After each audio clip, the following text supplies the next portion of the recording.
it is a great pleasure to be able to speak to this group. I think I'm delighted to have been invited. I think this is a lovely environment, and I envy you guys. Okay, so I'm going to give you a little bit of background, talk about the results, and then also look into what the harms are, which is also where I think some of our opportunities are as we move forward and consider implementation.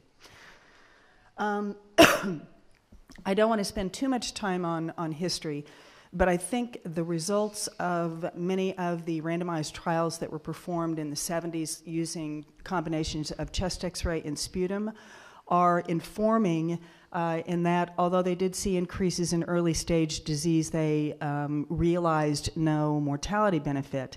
And if you in fact look at the results of the lung cancers and their stage distributions, I think we get some kind of an idea of why. The light bar here represents the screened lung cancers divided into early and advanced stage. And as you can see, there was at least a doubling of the early stage lung cancers, but no decrease in late stage lung cancers. And we're not terribly surprised that there was no real reduction in mortality with this. And in fact, most people have ascribed these excess early stage cancers to overdiagnosis or the diagnosis of lung cancers, which would not be biologically aggressive or lead to the death of the individual. So if we fast forward now beyond the single-arm observational trials that have also shown that CT is very sensitive, we would expect that we might see some degree of overdiagnosis. What we would, however, want to appreciate if we were going to realize a mortality reduction is in fact a true stage shift in which you get a decrease in the absolute numbers of advanced stage lung disease. So this is one of the targets. It was not an endpoint, but I think it's inherent in a mortality benefit endpoint with a controlled trial.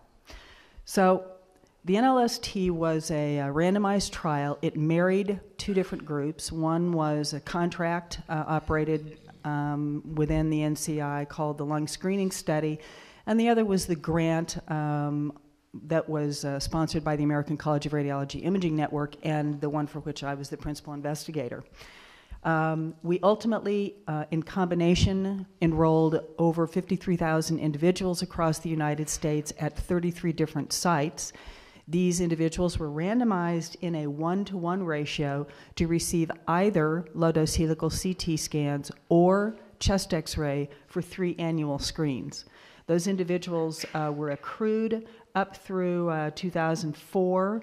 They finished their screening long about 2006, and then they were followed thereafter with annual interim analyses up through 2010. With 2010, we did 2 interim analyses looking for mortality differences.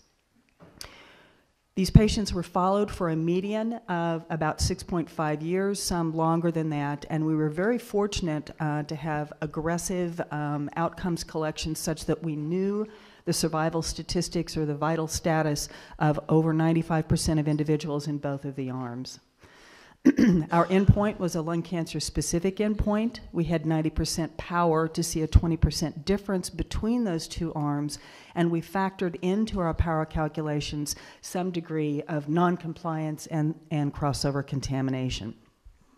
We had a number of secondary endpoints. I will mention briefly the all-cause mortality and talk a little bit about the cost effectiveness. In the interest of time, I won't be talking too much about the other aims.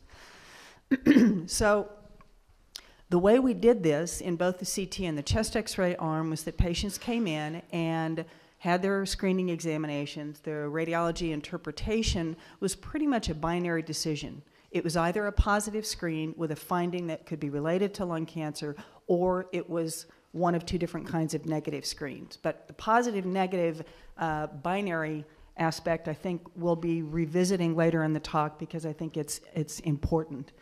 A positive screen was defined as any nodule that was 4 millimeters or larger in diameter, and in those individuals, some additional follow-up recommendation was made, typically based on the size and the consistency of that nodule.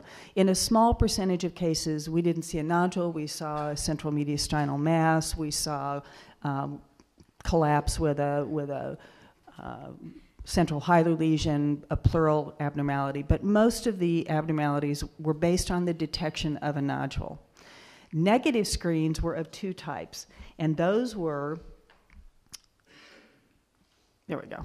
And those were, number one, an honest-to-goodness negative screen in which we really saw nothing abnormal or only minimal abnormalities that had no clinical significance. We had a second category of negative screen in the interest of trying to look at the total effects of the screening exam and ultimately its cost effectiveness. And the second negative category was one in which there were no findings that were suspicious for lung cancer, but in which we saw some other abnormality that required medical attention. And examples of that would be some kind of a lesion in a solid organ included within the volume of imaging, abdominal aortic aneurysm, thoracic aortic aneurysm, something like that. And in those instances, we were obliged to provide some recommendation for what the next best step would be, as we were in the positive screen category. So if we look at the screening results, looking at each screening round for the two different arms, this represented the prevalent screen. These were the two incidence screens. You can see that of the numbers screened, the positive, in other words, those exams in which there was some nodule or some abnormality potentially related to lung cancer, was about 27% at the prevalent screen, stayed that way at the first incident screen, and only in the second incident screen did it start to decline. And that was because in many of the patients who had nodules that were stable over time, the radiologist could, at his or her discretion, classify a stable nodule over the interval of observation as benign. So I think if we had continued out and done additional screens, we would have seen a lower overall rate. But if you look at the average in positivity between CT and chest X-ray, and also importantly, if you look at the significant other findings, the rate of positive screens and significant other findings in which we made a recommendation for some additional diagnostic evaluation was threefold higher in the CT arm. This shows the lung cancers, and I have stratified the lung cancers by what the screening result and or time period was. So for example, this first line represents all screen-detected lung cancers, those that were seen in a positive screen in the two arms. These were lung cancers that were identified in patients with negative screens, representing interval cancers, and then finally the lung cancers that were diagnosed during the period of follow-up observation, in which in 90% of cases patients who had no screens were those that occurred in the post imaging or post screening arm. So a couple of things to notice. Number one, the highest percentage of lung cancers were actually identified through screen detection in the low-dose helical CT arm, whereas the majority in the chest X-ray arm actually occurred in the absence of screening. One other important thing is that the interval cancers were more common in the chest X-ray arm than in the CT arm. Now, this next slide is complicated, and I'm not going to spend much time on it. I'm going to show you a bar graph instead. But what I will do to prepare you for the bar graph is that what I've done here is divide the stages of lung cancer into early stage 1A, what I'll call intermediate stage 1B to 2B, and then finally advanced stage lung cancers. And these are the numbers of lung cancers that were detected in positive screens, negative screens, and no screen patients. Before we move to the bar graph, I think the only where I'll focus your attention on this is the fact that clearly the CT arm did enjoy at least a doubling of early stage lung cancers and a decrease in the number of late stage or advanced stage lung cancers.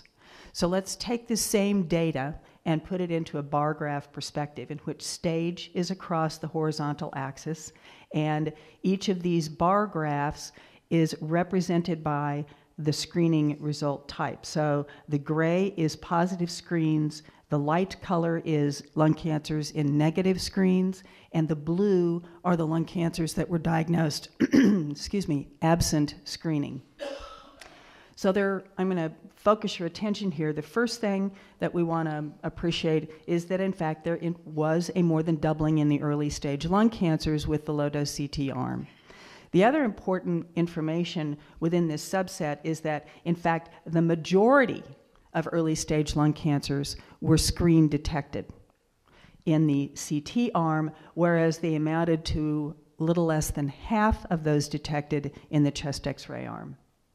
The second observation is that those lung cancers that occurred in the setting of a negative screen, so these are interval lung cancers, were predominantly, in both arms, I'm only showing you CT here, were predominantly late-stage lung cancers. And we aren't surprised by this because interval cancers, or cancers occurring in the face of a negative screen, we would expect to be biologically aggressive. We would expect them to be advanced cancers, and indeed that's what they were. Finally, we did realize a decrease in the numbers, the absolute numbers, not the percentages, well, that also, but the absolute numbers of late-stage lung cancers. And therefore, we did see a true stage migration from advanced to early-stage disease. Okay, so what were the histologies? We were using, forgive me, Tom Colby, wherever you are, we were using the 2004 classification for lung cancer, in which BAC was a relatively loose term that could translate into either adenocarcinoma in situ, which is a pure BAC, as it was called, minimally invasive adenocarcinomas, and actually invasive adenocarcinomas with hepatic predominant components.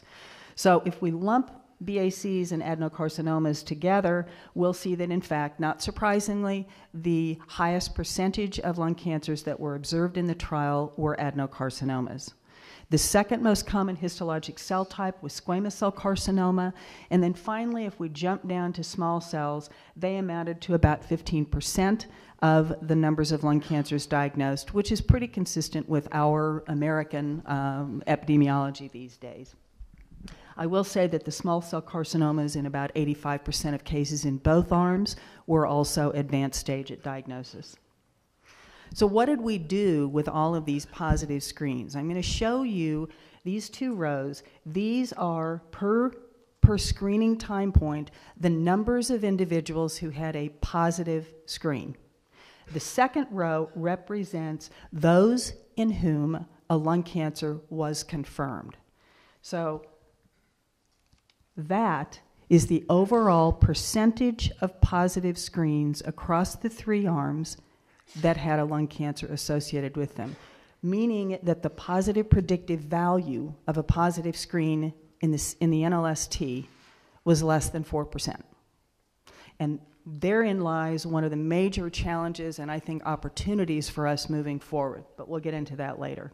So what did we do with all these people who had positive screens? Well, the most common thing that was done, not surprisingly, was an imaging examination, and the most common imaging examination was a CT scan, either a repeat low-dose CT scan or a diagnostic CT. What about interventional procedures? We looked at interventional procedures and divided them according to percutaneous approaches, bronchoscopic approaches, or surgical approaches, within which we included mediastinoscopy, VATS, or thoracotomy. And somewhat to my surprise, the most common interventional procedure was, in fact, a surgical procedure, and among those, the most common surgical procedure was a thoracotomy. What we did observe over the period of the NLST was that there was slowly an increasing number of individuals who underwent thoracoscopic resections, but those never eclipsed true thoracotomies. And I think this is another area where your community obviously will have a major influence on cost effectiveness and outcomes in these patients. We divided the complications of screening or diagnosis into major, intermediate, and minor complications. Obviously, the major complications were usually respiratory or cardiac arrest, and then any number of surgical complications. The intermediate complications were lesser degrees of respiratory or cardiac abnormality, and then kind of a potpourri of other intermediate level complications. I'm not showing you minor complications, just these. So if we look at the numbers of patients with lung cancer and the screening detected complications, we can see that dividing those both arms into whether or not there was ultimately a diagnosis of lung cancer, we can see that in the CT arm in which a lung cancer was diagnosed, that there was about just under a 12% incidence of one of the major complications.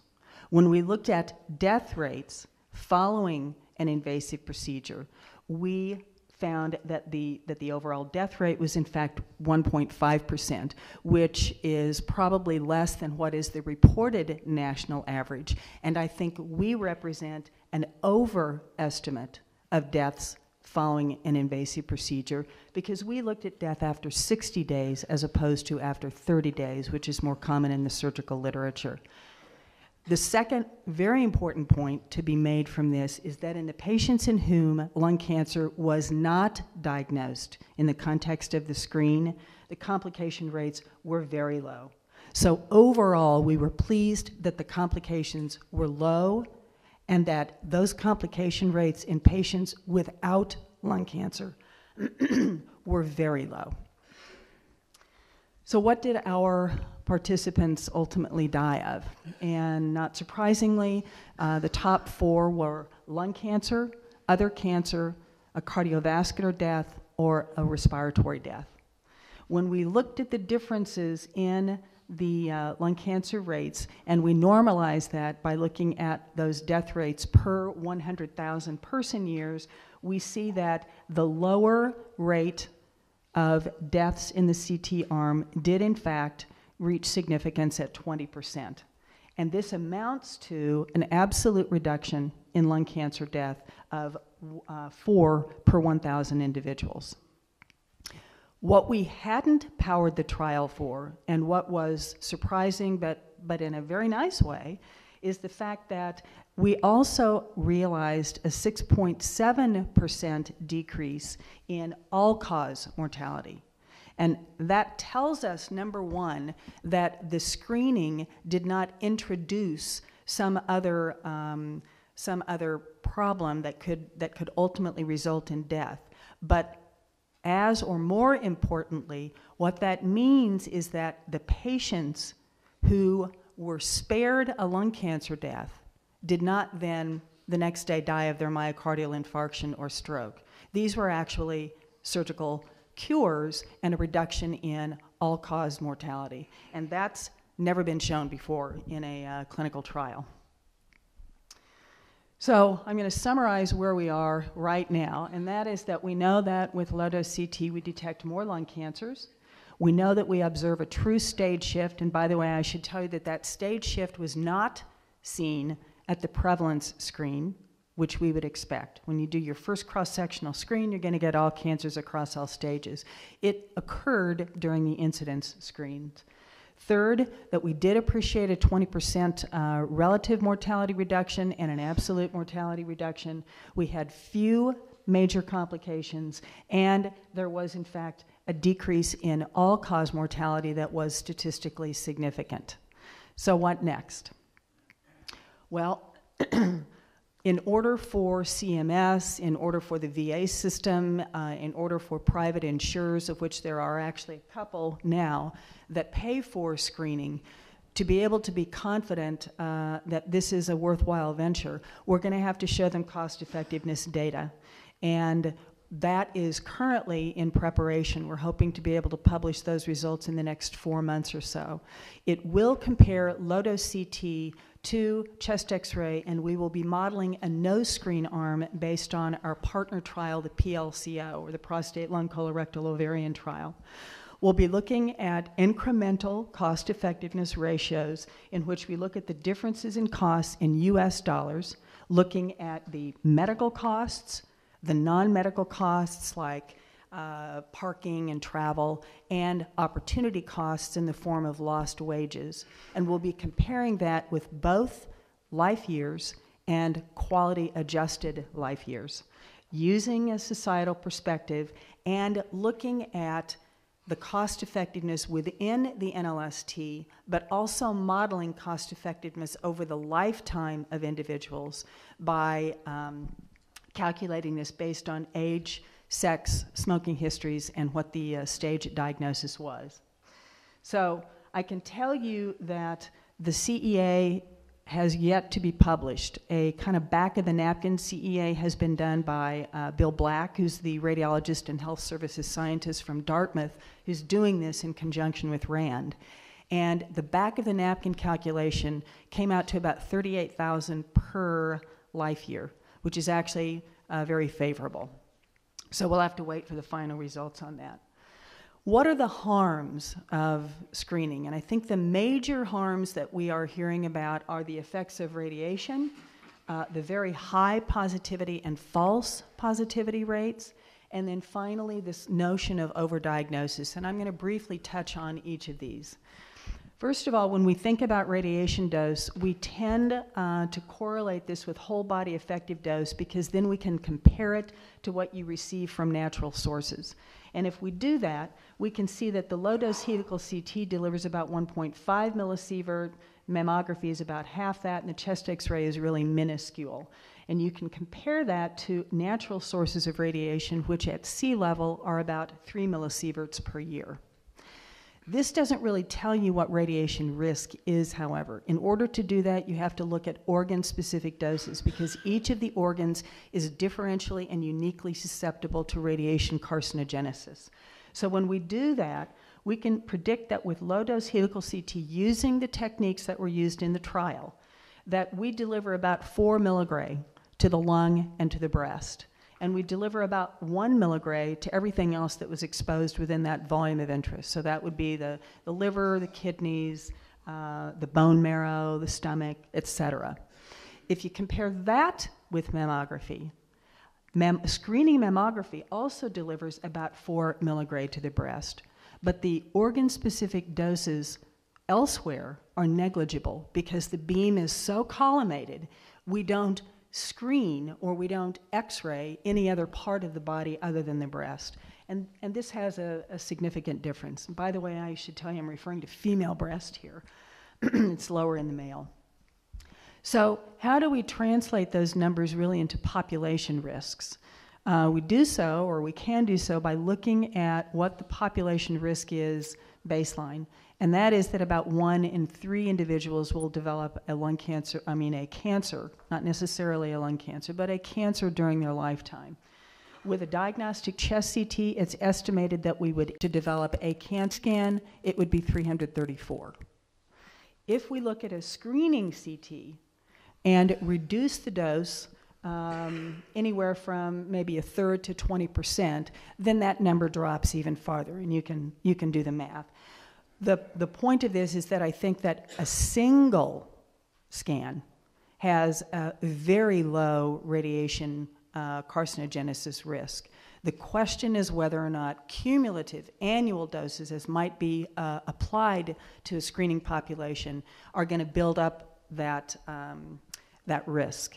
And I think the answer is, number one, we use in radiation biology what we call a linear no threshold response, such that there is a direct dose-related risk of cancer for every increase in radiation exposure. And that's based on the atomic bomb data.